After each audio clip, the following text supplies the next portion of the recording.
कुलेस कोमस्तास español वाली game आ गई है और फिर से हम जा रहे हैं कोर्निया में खेलने। मैच जीतेंगे, ला लीगा रैप अप हो जाएगी। और ये चीज़ क्या हमने पहले देखी हुई है? Have we seen this before? Yes, under Xavi same scenario था। एस्पानियोल में हमें जीतनी थी 2023 में अपनी गेम कोर्निया में, और लीग हो जाती है रैप अप। बट वहाँ पे थोड़ी चीज़ें बिटर स्वीट तरीके से एंड हुई थी। जैसे ही हम मैच जीते, प्लेयर्स ने सेलिब्रेट करना शुरू किया, पिच इन्वेजन हो गई और एक बिटर स्वीट तरीके से वो मैच खत्म हुआ, जहाँ पे हम ढंग से सेलिब्रेट नहीं कर पाए।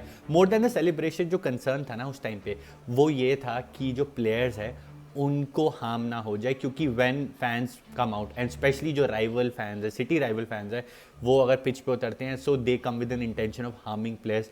तो मैं ये नहीं चाहता कि चीज़ें वो फिर से रिपीट हो और हम अच्छे से ला लीगा सेलिब्रेट करें, ना कि ड्रेसिंग रूम में एक बस हम पिक्चर्स देखने को मिल रही है। So I don't want that to repeat again, क्योंकि लास्ट टाइम हम ड्रामा देख चुके हैं। तो इस बार ये जो गेम है, it has been deemed as high risk by the Espanyol authorities, जिसका मतलब है कि कोई भी प्रो कैटलान सिंबल, कोई भी ऐसी चीज़ जो प्रोवोकेटिव हो सकती है टुवर्ड्स द राइवल फैंस, वो चीज़ें बैन हो चुकी है। और extra police force has been asked to come in outside the stadium, कि जो बार्सिलोना की टीम है उसको कुछ खतरा ना हो, और इनसाइड द स्टेडियम जो पिच इन्वेजन हुआ था वैसी वाली चीज़ें ना हो। इस चक्कर में एक स्टेप लिया गया है कि कहीं चीज़ें खराब ना हो जाए, which is a good thing.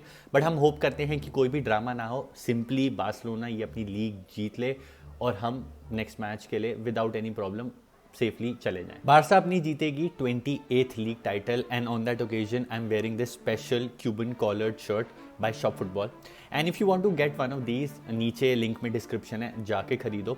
और उनकी और भी कलेक्शन है, वो भी जाके चेकआउट करो। और मेरा कूपन कोड है ESP20, यूज़ करो और फ्लैट 20% ऑफ लो। यार इतनी अच्छी अपॉर्चुनिटी दे रहा हूँ, यूज़ इट। अब ये सारी बातों में सबसे पहले हम जानते हैं कि why does español hate Barcelona so much.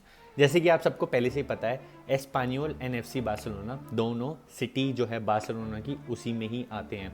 अब ये हेट कहाँ से आ गया? एक डर्बी हमें समझ आता है कि जैसे एथलेटिको मैड्रिड और रियल मैड्रिड के बीच में मैड्रिड डर्बी होती है, बट एस्पानियोल और बार्सिलोना के बीच में ऐसा क्या है कि चीज़ें बहुत ही ज़्यादा हॉस्टाइल हो जाती हैं? यार इसका ना आंसर है पॉलिटिकल और थोड़ा आइडियोलॉजिकल। अब सीन क्या है, अब अगर आपको थोड़ा भी स्पेन की हिस्ट्री के बारे में पता है, हाउ स्पेन वॉज रूल्ड, तो आपको आइडिया होगा अबाउट फ्रांको। जो स्पेनिश सिविल वॉर एंड हुई थी 1939 में, तो वहाँ पे इमर्ज हुए थे एक जनरल जिनका नाम था Franco, and he became the leader of the country. तो फ्रांको की जो आइडियोलॉजी थी वो प्रो कैथलिक थी। And as you know, Spain has different autonomous communities. जैसे इंडिया में स्टेट्स होते हैं, वैसे ही स्पेन में होते हैं डिफरेंट ऑटोनोमस कम्युनिटीज़।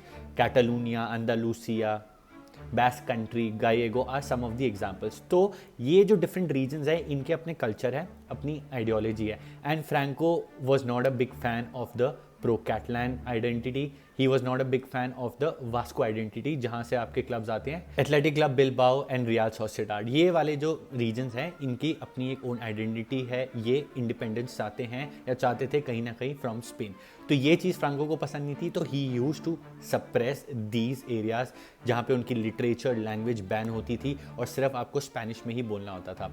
तो जो FC बार्सिलोना है, they are a pro Catalan club, जो ये सपोर्ट करते हैं Catalan culture, Catalan independence.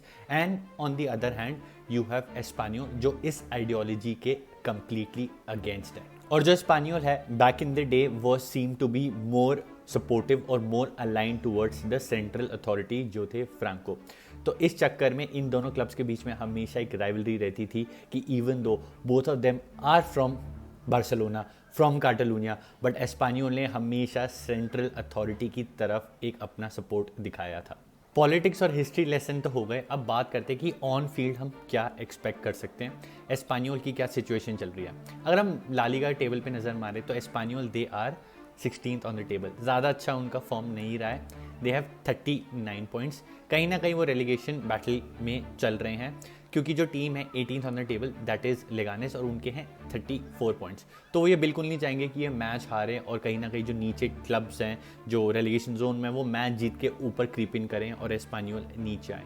And on top of that they would never want to give those 3 points to Barcelona कि ताकि आप आराम से लीग जीत जाओ हमारे स्टेडियम में आके। वही मैं बात करूं उनके लास्ट 5 गेम्स के बारे में, तो उनका फॉर्म बिल्कुल भी अच्छा नहीं चल रहा है। उन्होंने पिछले 5 मैचेस में सिर्फ 1 मैच जीता है और 4 मैच वो हारे हैं। तो लग तो ऐसा ही रहा है कि बार्सिलोना के लिए कन्वेंशनल विन होंगी, बट हैविंग सेड दैट इस सीज़न एस्पानियोल ने अपने स्टेडियम में हराया था रियल मैड्रिड को 1-0 एंड अपसेट करने में स्पेशली बार्सिलोना को वो एक्सपर्ट हैं। तो मैं बार्सिलोना से यही करता हूँ एक्सपेक्ट कि वो सेम गलतियाँ रिपीट ना करे जो हमने उनको over the course of the season करते हुए देखा है। अब वो क्या गलतियाँ? सबसे पहले बार्सिलोना का एक प्रॉब्लम जो रहा है ना कि वो शुरुआत में जल्दी गोल खा लेते हैं। तो मैं ये नहीं चाहता कि ये डर्बी में इतने इंपॉर्टेंट मैच में जहाँ ला लीगा हम जीत सकते हैं, एक जल्दी गोल खा ले बार्सिलोना। इंटर मिलान वाली गेम ले लो, चाहे आप अभी प्रीवियस एल क्लासिको ले लो, चाहे आप स्पेनिश सुपर कप वाला एल क्लासिको ले लो, बार्सिलोना हमेशा पहला गोल खाती है और रेमोंतादा करती है। तो मैं ये बिल्कुल भी नहीं चाहता कि हम फिर से एक रेमोंतादा देखें, because we have seen enough remontadas. मैं कंफर्टेबल कन्वेंशनल विन चाहता हूँ ताकि हम एज फैंस रिलैक्स होके मैच देखें और इस सीज़न को अच्छे से एक गुड नोट पे एंड करें। इन सारी चीज़ों में एक चीज़ के बारे में जो मैं बात करना भूल गया हूँ वो ये है कि आज रात रियल मैड्रिड अपना गेम खेल रही है अगेंस्ट मायोर्का। तो होता ये है कि जस्ट इन केस अगर मायोर्का जीत जाती है तो लीग हो जाएगी over even before that whistle जो एस्पानियोल और बार्सिलोना के बीच में बार्सिलोना में बजाई जाएगी। तो उस गेम का जो पूरा हाइप है, पर्सपेक्टिव है, वो बिल्कुल ही नलन हो जाएगा अगर आज मायोर्का हरा देती है रियल मैड्रिड को, जिसके चांस काफ़ी कम हैं क्योंकि रियल मैड्रिड इवन दो उनके पास प्लेयर्स नहीं है, विनी जूनियर नहीं होंगे, रूडिगर नहीं है, they still have enough firepower to beat Mallorca. Home पे खेल रहे हैं, बर्नेबाउ में मैच है। एक पॉसिबिलिटी ज़रूर है कि लीग पहले ही ख़त्म हो जाएगी, but I don't think so ऐसा कुछ होएगा। कन्वेंशनल विन होगी रियल मैड्रिड के लिए और एस्पानियोल और बार्सिलोना वाली गेम में ही जाके लीग डिसाइड होएगी। Coming back to Barcelona, Barcelona बहुत ज़्यादा कॉन्फिडेंट लग रही है after the El Clasico. Inter Milan वाला हिकअप के बाद, इतना तगड़ा एल क्लासिको खेलने के बाद ये टीम सुपर कॉन्फिडेंट लग रही है। प्लेयर्स वापस आ गए हैं। Balde would definitely start the game which is a good news. And on the other hand जो हमारे दूसरे फुल बैक हैं कुंडे, वो अवेलेबल नहीं होंगे। Eric Garcia has done a great job in his position. तो मैं लाइनअप को लेके ज़्यादा टेंशन नहीं ले रहा, चाहे थोड़े बहुत चेंजेस भी हों, चाहे जेरार्ड मार्टिन खेल रहा हूँ, चाहे एरिक गार्सिया खेल रहा हूँ, चाहे ऊपर अप फ्रंट फेरान टोरेस हो इन प्लेस ऑफ लेवा।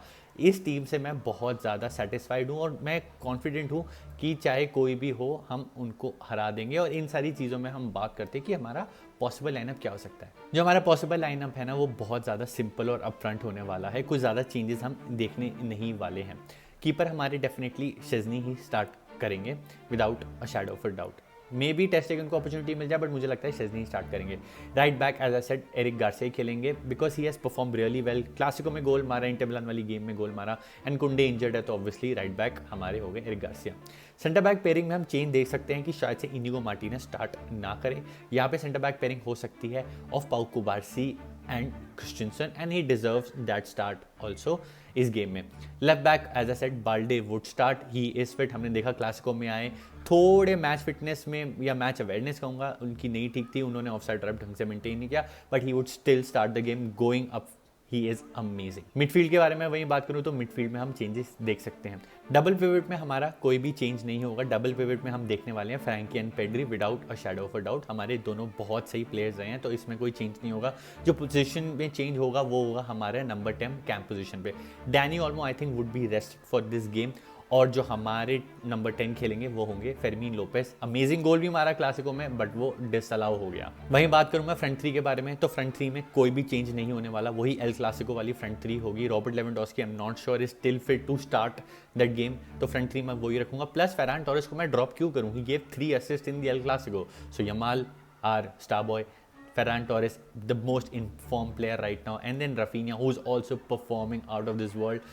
गोल मारे, असिस्ट करे, गो फॉर दैट बालोन डॉर, ज़्यादा से ज़्यादा अपनी टैली ऊपर करे, लीग जितवाए, एंड ही डिजर्व्स दैट। तो फ्रंट थ्री में यही रखूंगा। गाइज मैं तो यही चाहता हूँ कि हम ये गेम आराम से जीत जाए, कन्वेंशनल विन हो, ज़्यादा ड्रामा ना हो, ना कोई पिच इन्वेजन हो, ताकि ये मैच के बाद लीग रैप अप करने के बाद हम आराम से रोटेशंस कर पाए। हम पाब्लो टोरे को देखें, पाओ विक्टोर को देखें, क्योंकि इसके बाद हमारे होगी game against Villarreal and then हमारी गेम होगी अगेंस्ट एथलेटिक क्लब।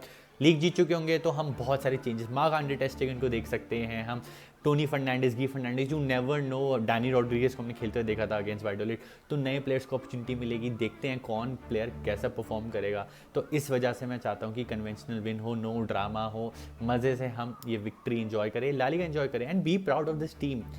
फॉरगेट जो हो गया इन द चैम्पियंस लीग, जो मोमेंट है उसको अच्छे से इन्जॉय करो। सीज़न की शुरुआत से अब तक देखो कितना कुछ चेंज हो गया है। हम compete कर रहे हैं almost for every trophy and we won almost every trophy. Next season would definitely be better, एक स्टेप ज़्यादा होगा। एज बारसा फैन तो मैं यही एक्सपेक्ट करता हूँ। न्यू साइनिंग्स होगी, वो भी देखते हैं क्या होती है। बाकी guys, this was my take for the game between Espanyol and Football Club Barcelona. Video अच्छी लगी तो लाइक करना, कमेंट करो, गिव योर 2 सेंट्स यार about this rivalry, about the match, about La Liga, about Barcelona, about Hansi Flick, जो मन करता है नीचे कमेंट करो। चैनल को सब्सक्राइब नहीं किया तो कर दो। I am aiming for that 10K। तो मेरे को सपोर्ट करने के लिए वीडियोस को एंड तक देखो, नीचे विस्का बारसा कमेंट कर दो। मेरे को सपोर्ट कर रहे हो, विस्का बारसा कमेंट कर दो। See you in the next one. Visca Barca, sempre y vamos a ganar la liga।